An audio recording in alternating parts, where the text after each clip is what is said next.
Hi everyone, my name's Nick from Busted Bones Gaming, and I'm making a paintball video game. Still haven't figured out the name for it yet. However, I'm trying to make a single player paintball game in the spirit of Greg Hastings Paintball 2 from the 360 and the original from the Xbox. So that's really where the inspiration for this came from. I have a lot of friends that still play paintball, both woodsball and speedsball, a little bit of rec. I used to play woodsball myself for a couple of years, but I've been out of it for, I don't know, about 10 years now. But I want to get back into it. However, I'm too poor to do it, so instead I figured I'd make a game. So this is my first actual Unreal Engine game that I'm working on. I've got a little bit of 3D modeling under my belt. I've done a couple of small little projects in Unity, but nothing really in Unreal, so it's all kind of new to me how it works. And so yeah, what I'm trying to do is create from start to finish a paintball game where you create your own player, maybe even your own team, or vice versa. I haven't quite figured out what I want to do yet. I'll figure it out when I get there, you know. However, I do know that I want it to be a single player campaign only for right now. I don't really want to mess with multiplayer. That seems like a huge beast that I just don't really know what to do with yet. So, single player campaign. You start off as walk-ons or a walk-on team, and you start getting sponsors, and you start kind of going up the ranks of Division 5 through 1, then semi-pro, then pro. That's kind of the plan. So, you know, all fake sponsors, all fake companies, fake markers, so on and so forth, which I'll come up with all myself. By the way, this is a solo project. This is all me. And so I've been working on this specifically for about 3 months now. I kind of took the last month off to gather feedback and whatnot. But yeah, so it's all based on the first-person shooter template. That's where I started. And since then, I've kind of changed it, edited it. I haven't gotten rid of any of the actual first-person templates yet. I'm still using the first-person character blueprint from Unreal, as you can see here. But I have edited a lot of it. I will be removing the arms and replacing it with a full-on model, and so on and so forth as I go through.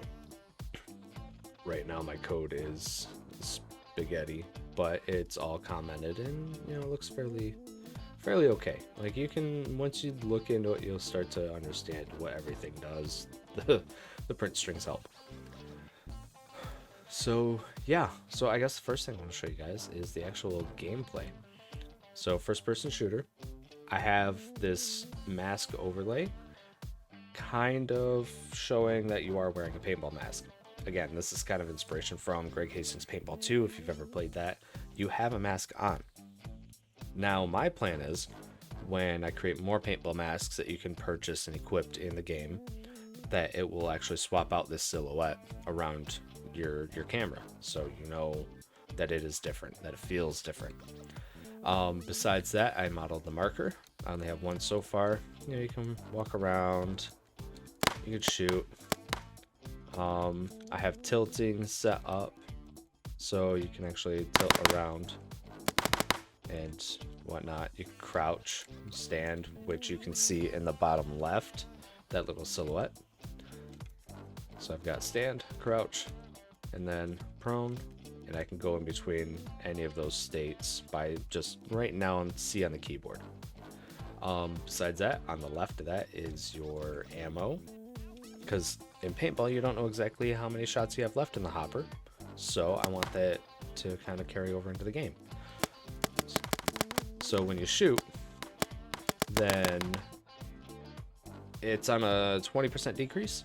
So every 20% decrease on that hopper, it'll actually change the image on the left there, as you see. Now we are actually spawning objects and using physics to, I guess, collide with the meshes. And then once they collide, they despawn and spawn a decal where they've collided. And I have a reload set up. So I reloaded back up to 200. I don't have a limit, and you can press it as many times as you want right now. So see that in the print string at the top. What else do I have? Besides that, I have sprint, which you can also see on that silhouette. You can dive. I'm still working out the silhouettes and the states, making sure they work. Got some targets set up, so you can shoot them.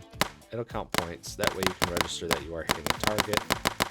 I have a ball break chance, so when it hits something, there's a chance that it won't break, just like real paintball.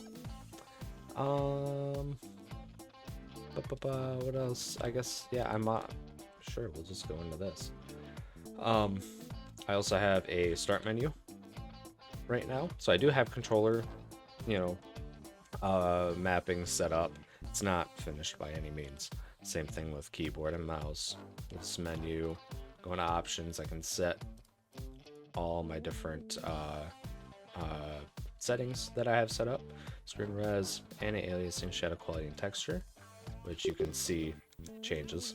So you'll see the anti-aliasing. I don't know if the compression on YouTube's gonna take it out or not, but it is quite choppy on these edges, and there's no shadows whatsoever.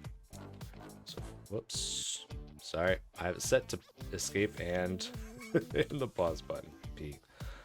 So we hit escape, and we'll just set everything back up to epic, and boom, everything's back. All looks great.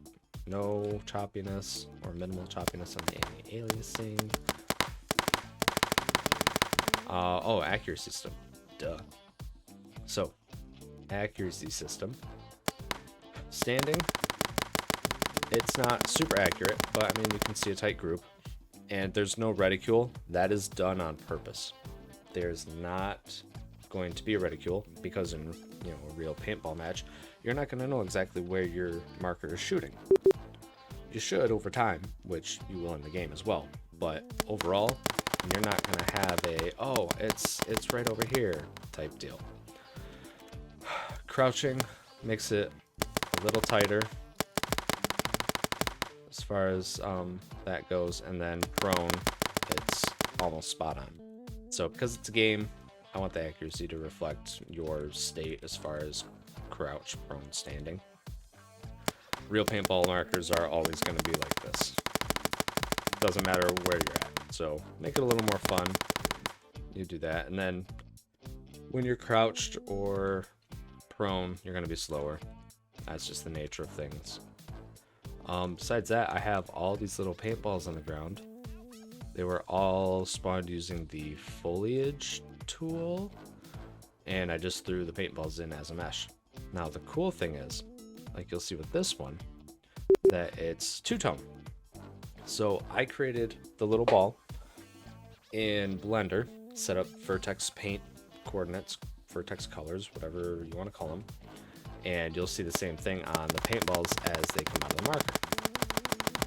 It's the same exact material for both, and I have the same type of material set up on all of these bunkers too. So we get out of here and we take a look at the materials wherever I put those. Say they're in here. Here we go. Paintball textures. So it's pretty simple actually. I have the paintball set up with a red vertex color and a blue vertex color.